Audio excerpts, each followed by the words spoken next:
Então aqui, né, Deus viu as mãos dele e eles creram no Senhor porque eles só acreditaram então. Não lemos que o povo acreditou assim que foi proclamado a eles que o Senhor pretendia tirá-los do Egito, como está em Êxodo 14:31. Lá está exatamente descrito assim, que eles haviam crido no Senhor.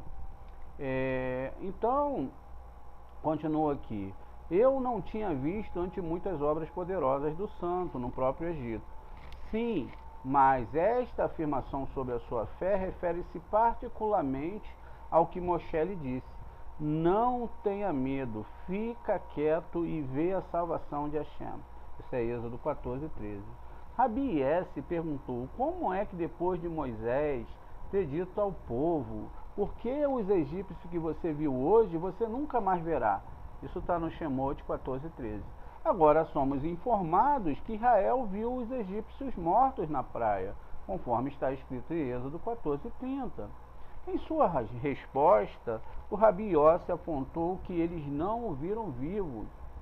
Afinal, esta resposta não satisfez Rabi Yossi ou Rabi Abba, que explicou o verso. Assim, de acordo com o nosso ensinamento, existe um mundo acima, que é chamado de Biná, e um mundo abaixo, que é chamado de Malhut. E o mundo de baixo, no qual todas as emanações são subsumidas, deste mundo de baixo vêm os castigos para a humanidade. Através dele, Deus fez maravilhas e milagres para Israel. E quando este mundo surgiu para realizar as maravilhas, ele lançou os egípcios ao mar, ao mesmo tempo em que a libertação de Israel foi operada. Veja, enquanto um grau leva à salvação, o mesmo grau leva à punição. Daí as palavras, você nunca mais o verá. Isso está ligado à palavra Ad Olam, que literalmente é até o mundo, né? Literalmente até o mundo, ou seja, o mundo vindouro. Que significa você não os verá até aquele mundo Olam, seja levantado ou seja entregue para o julgamento.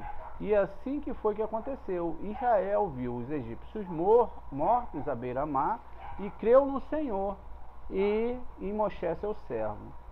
Quando a gente vê aqui no versículo do Êxodo 14, e aqui no capítulo 14 de Êxodo, no versículo 13, a gente tem aqui a palavra Ad Olam, que é o Ain, o Dalet e a palavra Olam. Na verdade, o que estava sendo falado ali é do mundo lá na frente, de quando aquelas pessoas teriam julgamento. Como a gente pode ver, e se a gente traz para uma questão mais cabalística, quem estava entrando ali era o próprio povo de Israel, que era também o próprio egípcio, os próprios ególatras, e eles passaram e morreram ali dentro a sua velha vida, e agora eles renascem com uma nova vida. E aí aquele ego que havia morrido, aquelas forças que haviam morrido, elas agora no final teriam seu julgamento. Mas todos passarão por esse julgamento e todos verão esse Olam Rabá. Então Moshe cantou, continua a Torá, Moshe cantou.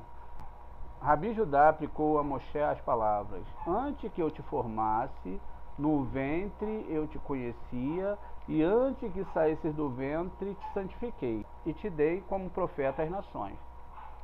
Isso está em Jeremias 1:5. Ele disse, feliz é a sorte de Israel, a quem o santo bendito seja amou, mais do que qualquer outra nação, e a quem pela abundância do seu amor constituiu um profeta da verdade e um pastor fiel, em quem despertou a Sheriná, mais do que em qualquer outro profeta fiel, comunicando-lhe uma parte de si mesmo. Jacó dedicou a tribo de Levi ao santo e bendito seja ele. E como Levi era em um sentido especial, ele o tomou e os coroou com muitas coroas, e os ungiu com óleo da Sheriná. do alto para que a Shekhinah possa avançar para o mundo através dele como representante da sua fé. Quando chegou o tempo em que Moisés, um pastor e profeta fiel, teve que descer a este mundo, Deus produziu a Shekhinah. Veja qual é o tamanho de Moshe. Quando Moshe tinha que descer a esse mundo, Deus produziu a Shekhinah.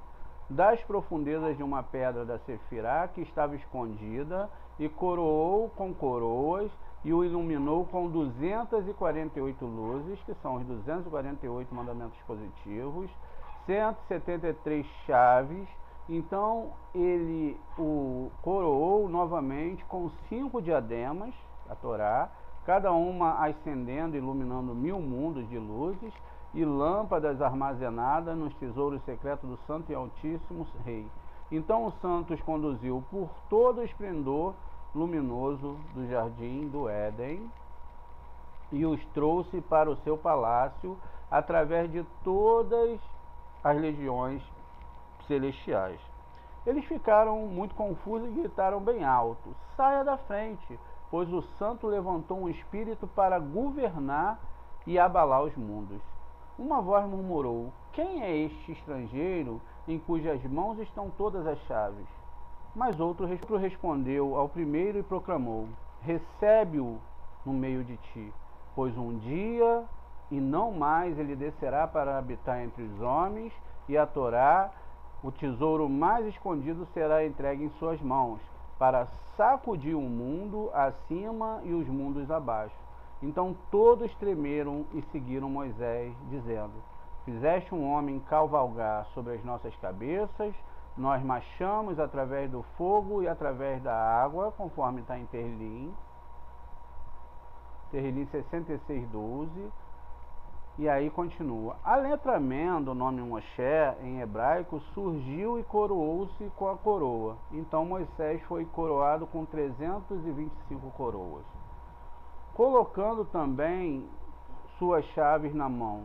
A letra Shin dos 3 patriarcas o coroou com 3 coroas sagradas e colocou todas as chaves do rei sob a sua tutela e nomeou o administrador da casa.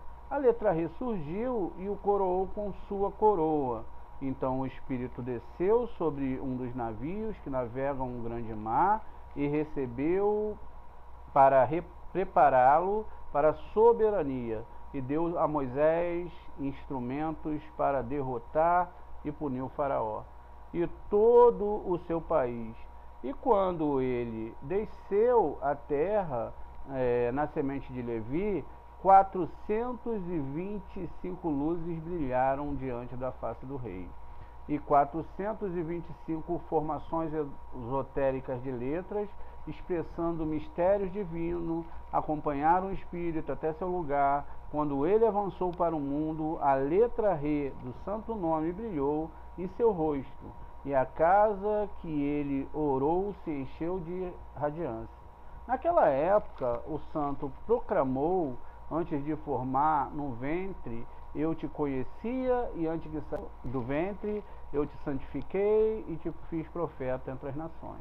Então, o versículo é muito mais para Moshe, muito do que para outras pessoas em si.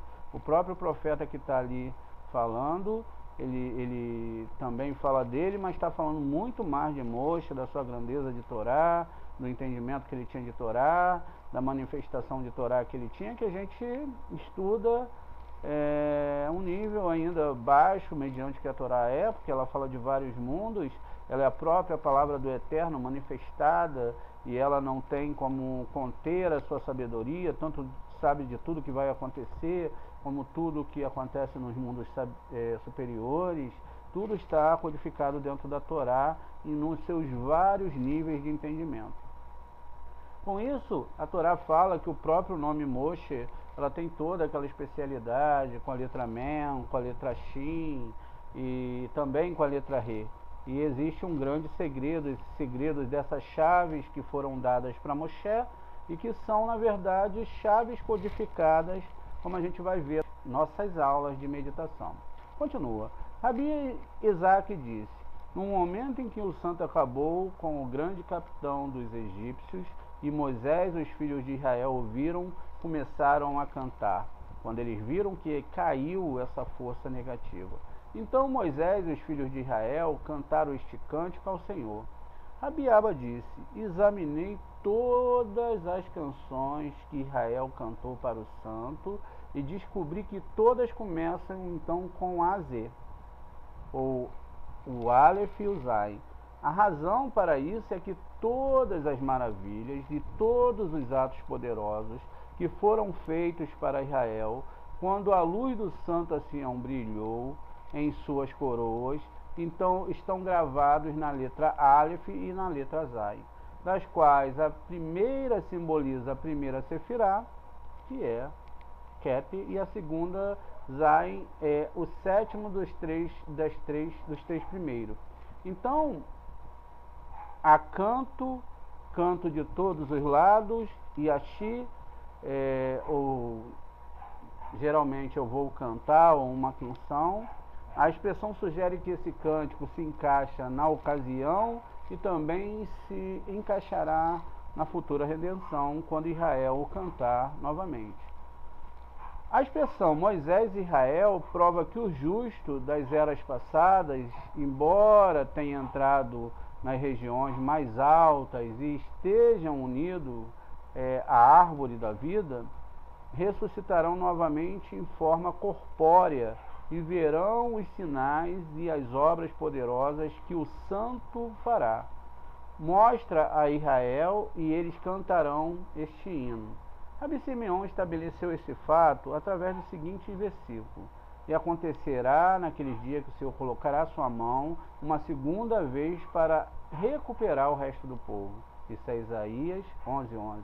Ele disse: o resto são os remanescentes, os justos como Eldade e Medade, que permaneceram no acampamento. Isso está lá em Números 11:26. Os justos que dizem sustentar o mundo, que tornam meros remanescentes, são eles que serão trazidos de volta à vida na futura redenção. E por quê? Já não estão mais unidos à árvore da vida. Por que trazê-los de volta à terra? Deixa a experiência do passado dar resposta. Outros aprove ao santo enviar à terra os espíritos e as almas que pertencem ao sumo superior. Então ele não permitirá que os espíritos dos homens justos diminuam novamente no futuro, quando ele redimir o mundo, porque na verdade não há um homem justo na terra que faça o bem e não peque. Isso está em Eclesiastes 7:20. E mesmo aqueles sem pecados que morreram apenas pelo conselho do serpente, se levantará e serão conselheiros do Messias. Moisés e os filhos de Israel cantarão esta canção. O mesmo está implícito nas palavras, como nos dias da sua saída da terra do Egito, mostrarei a eles coisas maravilhosas, onde ele se refere a Moisés. Também vou mostrar a eles a salvação de Deus, vou mostrar-lhes a minha salvação. Então Moisés e os filhos de Israel cantarão este cântico ao Senhor, o cântico da Sheriná, da matrona, ao santo. Bendito seja ele ensinou que cada um que canta este hino diariamente, com verdadeira devoção, será digno de cantá-lo na redenção, que será porque se refere ao mundo passado e ao mundo futuro. Ao mesmo tempo contém confirmações de fé, a misteriosa, os mistérios relacionados ao mar, relacionado aos dias do Messias. A Sheriná cantará então essa canção ao Senhor, porque o rei receberá com o rosto radiante. Rabi Yossi disse que a Sheriná louvará o Senhor por toda a concentração de luz e santidade que o rei dirigiu a ela. Rabi Judá disse: se esta é a canção da Sheriná, por que diz que Moisés e os filhos de Israel a cantará? Felizes aqueles que souberam louvá-lo por todo o poder e força que a Sheriná recebe e recebe dele o rei sagrado. Segundo o Rabi Abba, a canção deve ser dirigida não a nenhuma das emanações da deidade, mas ao rei sagrado, ou seja, a nenhum tipo de divindade, mas somente a ele, em sua própria essência, como foi dito a respeito da canção de Moisés e dos filhos de Israel que cantaram ao Eterno. Rabi Yossi disse que as palavras desta canção ao Senhor refere-se ao rio que sai do Éden, de onde vem toda a abundância de óleo para acender as luzes, enquanto a palavra cantarei ao Senhor refere-se ao Santo Rei Superior, que é um grau superior.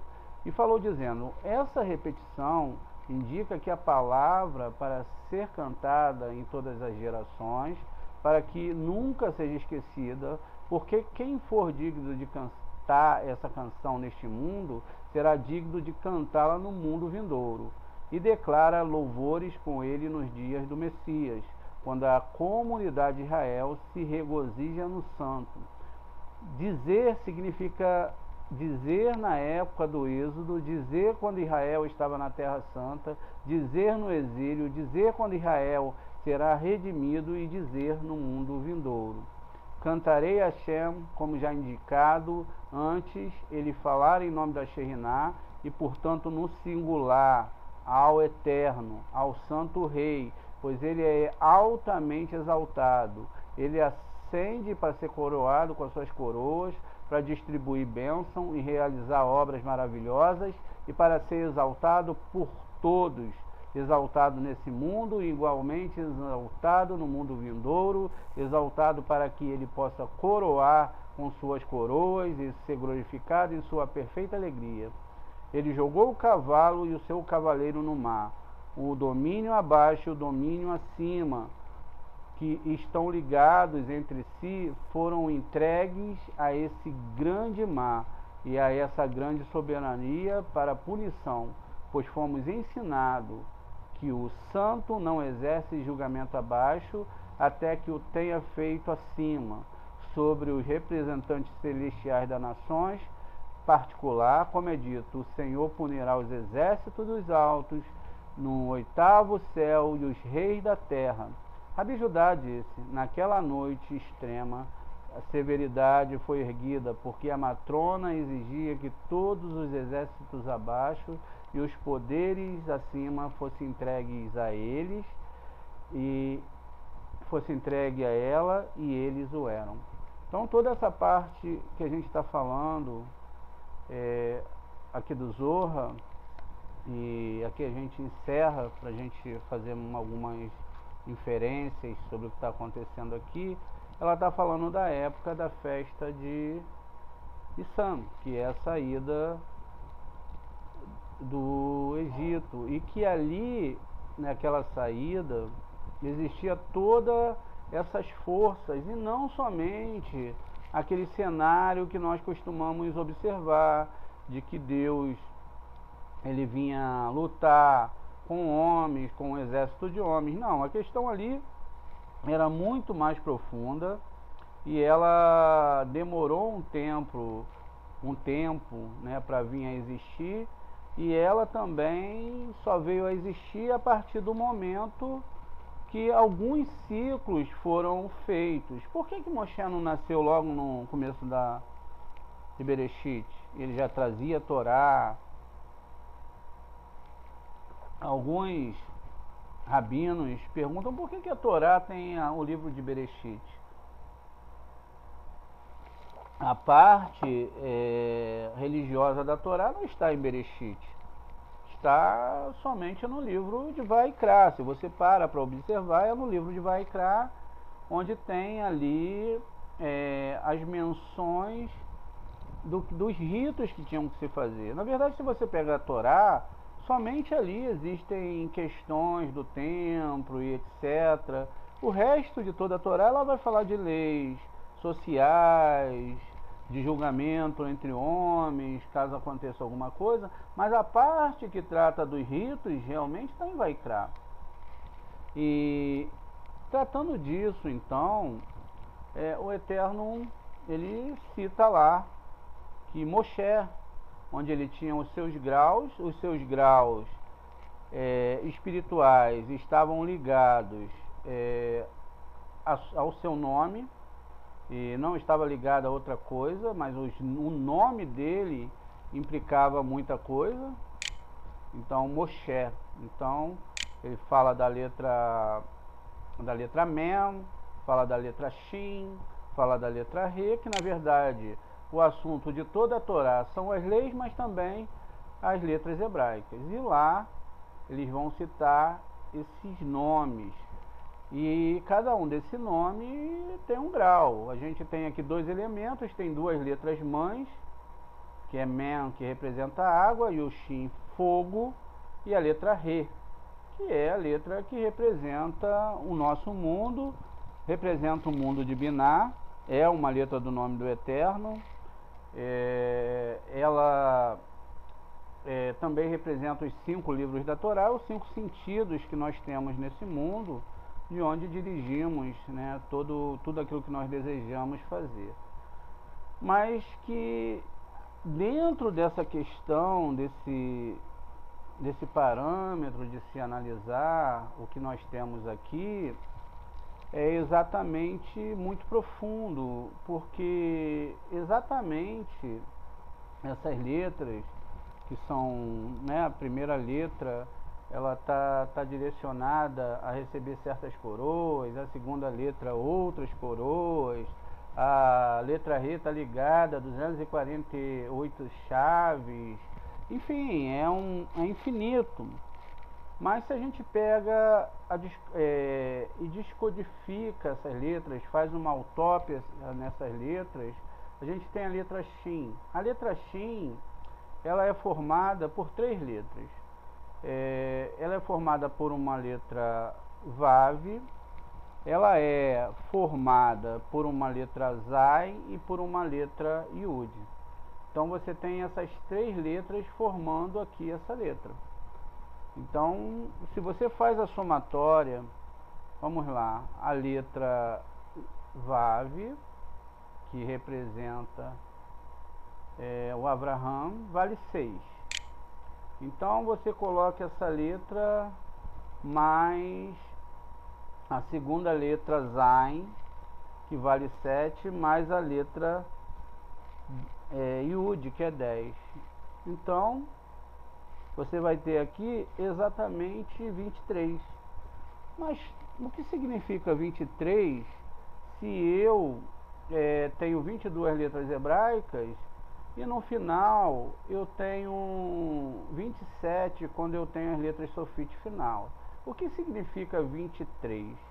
É porque quando o Mashiach vier, realmente, Mashiach é o Zohar, o Mashiach não é um homem.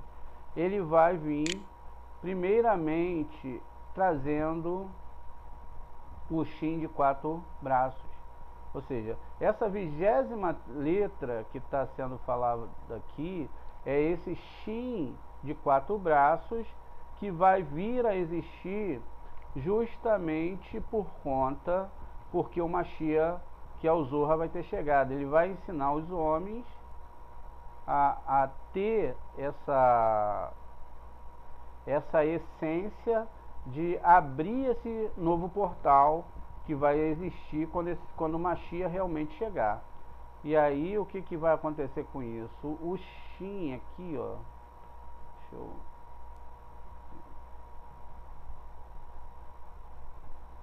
o Shin, ele vai ter mais um braço. Então, quer dizer, ao invés de ser a árvore seferótica, que a gente conhece, que tem 3, não é? 3 formas. Aqui tem uma forma grosseira, mas no PowerPoint não me dá muita habilidade para me fazer essa letra Shin. Mas seria mais ou menos isso aqui. Por quê? Quando o Mashiach vier, ele tem uma característica. Ele vai ter que vir justamente com os patriarcas. Então Mashiach vem Jacó, vem Yitzhak e vem Jacob junto com ele. Então ele não pode vir sozinho, ele não pode chegar sozinho. E juntamente com ele vão vir todas as forças espirituais da Torá. Vão vir todos os patriarcas, vão vir todos os líderes de Torá para discutir com Edom sobre a Torá. E eles vão pegar todos esses sábios que estão aí querendo salvar a vida de todo mundo e batem no peito que são profetas e vão sentar com eles para discutir a Torá. E eles vão pegar textos como esse de Obadias, que Obadias era o único profeta da Torá que é convertido. Vão pegar texto como esse aqui e vão discutir com eles. Vão falar, peraí, aqui embaixo no livro de Obadias, vocês falaram que estudaram tanto esse livro, e aqui vai estar escrito aqui que pois os libertadores, veja, libertadores, marcharão para cima no Monte Sião. Então, para cima do Monte Sião, para causar julgamento ao monte de Esaú, e o domínio será de Hashem. Então, quando você pega aqui, você tem a palavra Moshiim, que são vários salvadores, são vários estudantes de Kabbalah, de Zohar, que vão trazer contra o monte de Esav essa questão do ensinamento da Torá. Então eles vão ter que estar bem preparados por causa do sistema, que é muito rígido, e eles vão ter que estar preparados com os patriarcas. E é capaz de, quando eles chegarem com esses patriarcas, esse sistema ainda vai querer guerrear e ainda vai falar que é mentira. Por isso que vai ser necessário chegar essa letra exatamente que forma a palavra Ziv, Zá, Yud, Vav, que é luz. E aí todas as consciências vão ser iluminadas através do ensinamento do Zohar. Vai acabar todo esse circo que a gente vê aí, essas grandes empresas, e tudo isso vai acabar.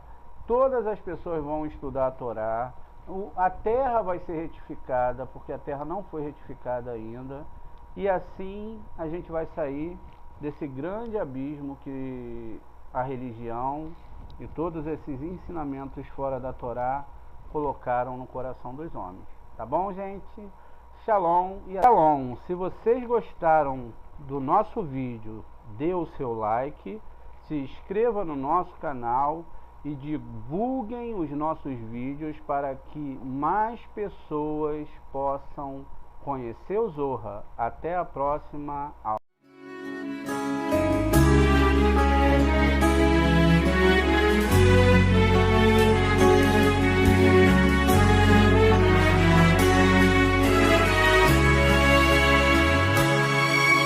The high